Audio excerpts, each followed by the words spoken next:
Hello everyone and welcome or welcome back to my channel. My name's Rhiannon and today I'm filming an unboxing.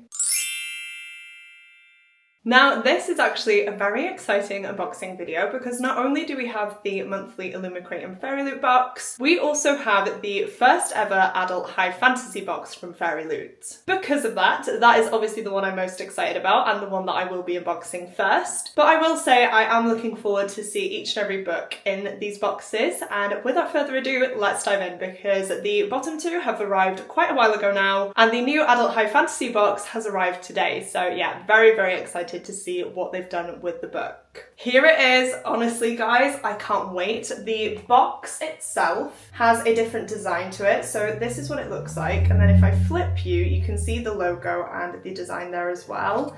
This is what it's like on the side, and then I will show you the other side of it as well. That already has me so excited for this. I love the detail that Fairyloot puts into these boxes, and I do actually know what the book of the month is. I feel like everyone knows what this book is going to be, and I will say, whilst I'm not the most excited about the pick, I am intrigued to see what they've done with this edition. I'm hoping that they've gone above and beyond, so let's see if they've done just that. Now that is not much of a sneak peek, so I will just take off the cardboard. There you go. The theme for this month is Sinners and Saints, and the spoiler card looks like this. Now I will say I really do like the artwork on the spoiler card. So as per usual, the book does come in this little pouch, and oh my goodness, okay. I am definitely even more excited now because we have bats on the pages. Look at that. How amazing is that? I absolutely love the design. Okay, now I need to see what they've done with the book. So I can already tell that there's a colour change. And the book of the month for the first ever adult high fantasy box from Fairyloot is The Devils by Joe Abercrombie.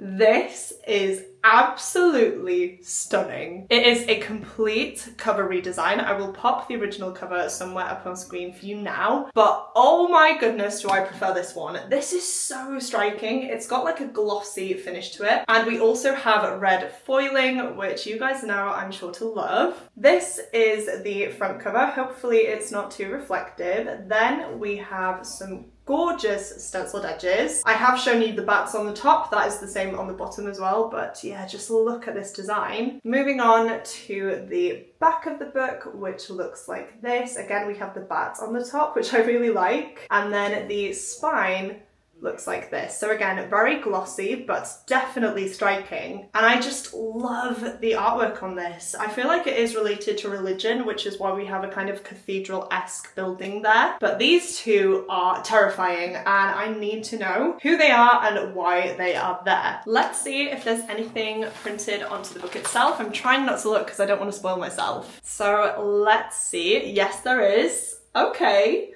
I actually really like that. It's not anything that I would have expected, but I will say I do actually quite like it. So this is the design that is printed onto the book itself. This is the spine, and then this is the back. Oh my goodness. Okay, absolutely love this artwork. Is this meant to be the Vatican? I'm not sure, but it definitely reminds me of that. But here's a close-up of the artwork for you. As I said, I absolutely love this. I think it's so beautiful. And then let's see if the back is different. Yes, it is. Okay, this doesn't look like anything we've got here. It honestly reminds me of Minas Tirith, I'm not gonna lie. So here are the back end pages. Again, absolutely love the artwork. I actually love the fact that this is colourful because I feel like the contrast between the actual book itself and the artwork inside is something that I really do like. I also really like the foiling that continues on, and it does say the Holy City on here as well, which is why I do think it's related to the Vatican. I'm not actually sure if this is signed by the author or not. Apparently so. I don't think it's pen signed, but it is signed by Joe Abercrombie himself, which is honestly pretty cool. We don't seem to have a bound in author letter, which you guys know I love. However, there is a map. I feel like that is going to be in the standard edition as well, but it's something else for you to have a look at if you guys are interested. Okay, just from aesthetic alone, I absolutely love this edition. I feel like this is one of the strongest Fairyloot editions that I've ever unboxed. There's just something about it that is drawing me in. I absolutely love the colour palette. I just think the design is so well done, and it's just a little bit eerie as well, and it just makes me want to read it. Now, the synopsis for this one reads, Europe stares into the abyss. Plague and famine stalk the land. Monsters lurk in every shadow, and greedy princes care for nothing but their own ambitions. Only one thing is certain. The elves will come again, and they will eat everyone. Sometimes only the darkest paths lead towards the light, paths on which the righteous will not dare to tread. And so, buried beneath the sacred splendour of the celestial palace is the secret chapel of the Holy Expediency. For its congregation of convicted monsters, there are no sins that have not been committed, no lines that will not be crossed, and no missions that cannot be turned into a disastrous bloodbath. Now the hapless Brother Diaz must somehow bind the worst of the worst to a higher cause, to put a thief on the throne of Troy, and unite the sundered church against the upcoming apocalypse. When you're headed through hell, you need the devils on your side. I am very confused, I'm not gonna lie. I will say I have read from Joe Abercrombie before. I read the First Law trilogy, and it does sound somewhat similar. We have a kind of priestly figure there that sounds similar to Brother Diaz in this one, but I will say I didn't love that trilogy. I was reading it as part of the Catch Up Book Club, which is a book club hosted by Becca from Becca and the Books here on YouTube, and they actually read Joe Abercrombie's whole backlist, I believe, which consisted of quite a few books. However, I read the first 3 and I wasn't really gelling with it, and so I did decide to stop. And so I am a little bit apprehensive about diving into this one now because I didn't enjoy Joe Abercrombie's writing style all that much. I feel like it was okay, however the trilogy didn't really wrap up in a way that was satisfactory. And to be honest, I didn't want to put any more effort into reading more of his books to find out if anything happened relating to those characters afterwards. So we'll see with this one. I haven't heard the best reviews either from people who I trust. Becca from Becca and the Books recently read this one and she didn't love it, and then Gavin from Gavin Reads It All read it and didn't love it. And so yeah, I'm just a little bit apprehensive. I really hope I do enjoy it because this edition is gorgeous and I desperately want to keep it on my shelves. However, as I said, I am a little bit anxious diving into this one because I don't love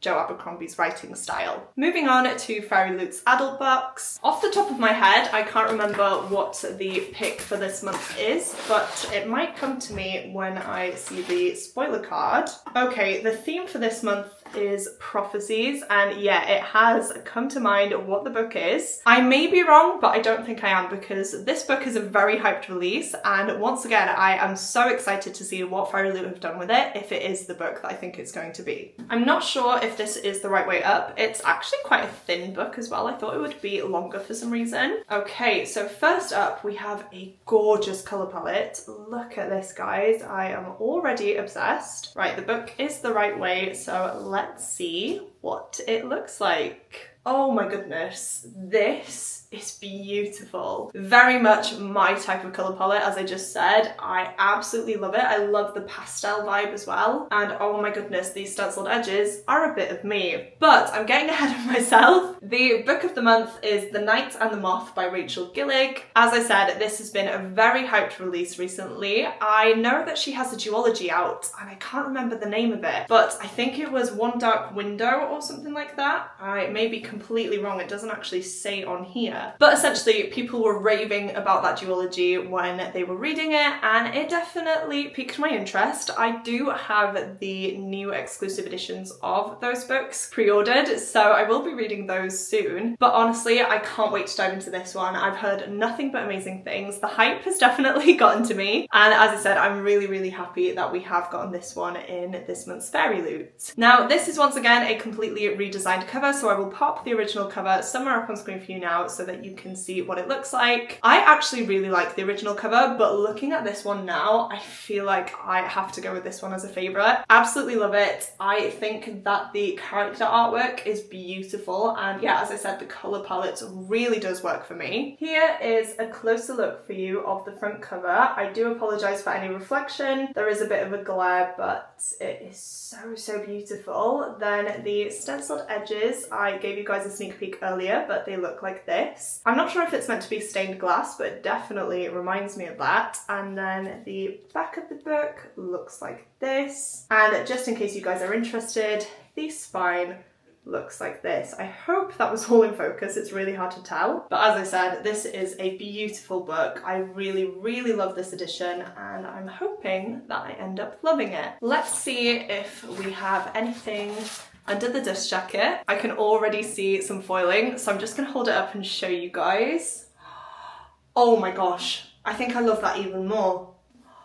This is beautiful. Oh my goodness. Look at this, you guys. This is printed onto the book itself. We have the spine, which looks like this, and the back, which looks like this. Honestly, again, the color palette is just gorgeous. It really works for me and I love it. Oh my gosh. This is gorgeous. Look at these end pages, guys. Can you see the detail in the background here? So we've got our main character here, of course, but then again, we've got like the stained glass effect with different people in the background. Oh my goodness, that is stunning. Let's see what the back end pages look like. Again, beautiful. This is definitely a bit more of a blue color, which you guys know blue is my favorite color, so I do like that. Intrigued to find out who this person is, but yeah, look at that detail. Honestly, I need to find out the artist because I love this. As well as that, we actually have the original cover printed onto the back of the dust jacket. It is in a different colorway, but if you guys preferred this cover, then you do have the option to display it. I don't think I like this one as much as the original, to be honest with you guys, and you've seen my reaction to the Fairyloot edition, so I'm of course going to be keeping the dust jacket on this side, but it is always nice to have an option, as I said, and yeah, it's still so, so beautiful. This one doesn't have a signature from the author, but we do have a bound in author letter, and I say this every time, but you guys know I love it when we get this. I feel like it gives the book such a personal touch. I always read these before diving into the book, and once again, I'm really glad that Fairyloot have included it in this book. Right, let's move on to the synopsis. It says, Sybil Delling has spent 9 years dreaming of having no dreams at all. Like the other foundling girls who traded a decade of service for a home in the great cathedral, Sybil is a diviner.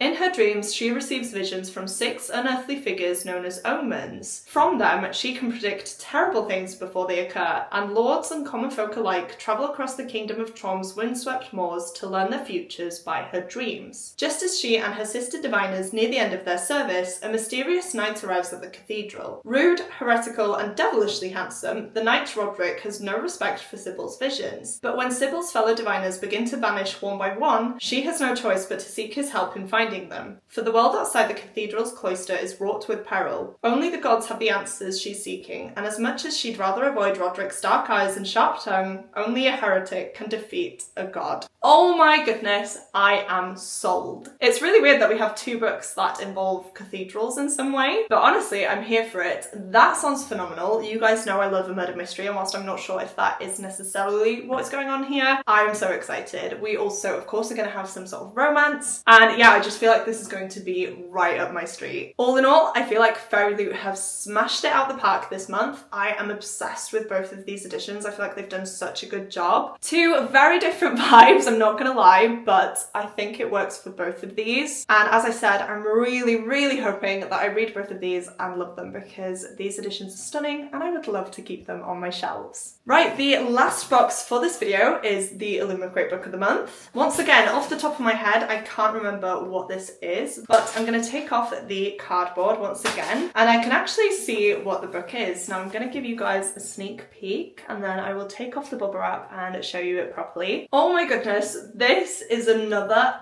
absolutely stunning edition. This is A Song of Legends Lost by M.H. Ayinde. Hopefully I'm saying that correctly, I'm sorry if I'm not. But as I said, this is gorgeous. Now, I have no idea what the original cover for this book looks like because I've never heard of this one before, but I will pop it up on screen so that you guys can see any differences. There might not be any, but I feel like with it being an Illumicrate pick, there are gonna be. This, though, is definitely my vibe. This is what the front cover looks like, and can we just take a minute, guys, because as I said, this is stunning. I don't normally love character art, but I'm obsessed. Then moving on, we have the stenciled edges, which look like this. Again, I absolutely love the colour palette. And then the back looks like this. Now I will move it forward so that you can pause this and have a read through if you would like to, but I am going to move on now to show you guys the spine, which looks like this. Once again, I am going to take off the dust jacket and I'm going to try not to spoil myself in case there's anything on the book. Let's see if we have something. Yes, we do. Oh my gosh, that is very difficult to see, but it is so cool. Okay, we also have a print on here as well. So I don't know how well you're going to be able to see this, but we have a tree that is kind of stamped into the book itself. And then if I turn you around, we also have a bird there. Hopefully you'll be able to see it. I'm really sorry if not. I feel like you'll get a better look at it this way, but yeah, that is really, really cool. I actually love the color choice, though I wish you could see it a bit better. It's definitely different and I do like it for that. Moving on to, oh my goodness, the end pages. This reminds me of Azog from The Hobbit. Now I am of course comparing these books to Lord of the Rings apparently, with Minas Tirith for the Devils and Azog for this one. But look at this, I really want to know what's going on, especially with this guy here. And then let's see if the back end pages are different. Yes, they are. Okay, this is beautiful. We have a sunset design here and I love that one so much. This book does have a bound-in letter from the author, so I will of course give that a read. And Illumicrate have actually issued a statement recently and they've said that they are no longer going to be asking authors to pen sign these books, mainly because it's a lot of work. Illumicrate is such a big company now and authors can't physically keep up with the demand. A lot of them also have chronic illnesses and the company have decided to offer digital signatures now moving forward rather than having the author pen sign them, which honestly is a decision that I'm here for. I feel like if you can make an author's life a little bit easier, then go for it. Obviously the author's health matters more than anything and it really doesn't affect me whether a book is signed or not. So whilst I've seen a bit of backlash, I will say for me it's a great decision and I hope that the authors benefit from it. But anyway, moving along, I am going to read the synopsis now because I have no idea what this book is about. It says, a song of rebellion, a song of war, a song of legends lost. In the kingdom of the Nine Lands, only warriors of noble blood can summon their ancestors to fight with them in battle. But when Temi, a commoner from the slums, accidentally invokes a powerful spirit, she finds it could hold the key to ending this centuries-long war. But as secrets long buried come to light, Temi will learn that not everything that can be invoked is an ancestor, and some of the spirits that can be drawn from the ancestral realm are more dangerous than anyone could imagine. I love that. It doesn't give too much away. I feel like there's going to be a lot more to it than that though, because this book is quite long, but if the artwork is anything to go by, I will absolutely love this book. This is such a strong design from Illumicrate. I will be looking at the original cover as well to see how similar it is, if it is at all, but this has sold it for me. I absolutely love the design and I really hope that I do enjoy this book as well so that I can keep it on my shelves once again. So there we have it guys, we have 3 absolutely stunning editions. They are all so different but so beautiful. I honestly can't choose a favourite this month. I feel like I love each and every single one of them for different reasons. I am just gonna turn the stenciled edges around now though so that you can have a look at those, but yeah, I absolutely love them. I really hope I enjoy all of them as well because it would kill me to get rid of any of these. But let me know which edition is your favourite and why. And also if you've read any of these books, please leave me your spoiler-free thoughts down below as well because I do always read my comments and it will help sway the order in which I get to these. If you have watched this video all the way through and would like to let me know that you're still here, please go ahead and leave me a bat emoji down in the comments. As soon as I saw the bats on the devils, I knew that that was going to be the emoji of the video. I absolutely love them and I feel like it will just be a very fitting emoji. I know I say it all the time, but seeing you guys comment the emoji of the video truly does mean the world to me. It blows me away that you guys watch these all the way through. So if you are still here but don't have anything in particular that you would like to say, please go ahead and comment that now. As well as that, please don't forget to click the like button if you like this video and the subscribe button if you'd like to see more content from me. But that is it for me today guys. Thank you once again for watching and I will see you soon in my next video. Goodbye!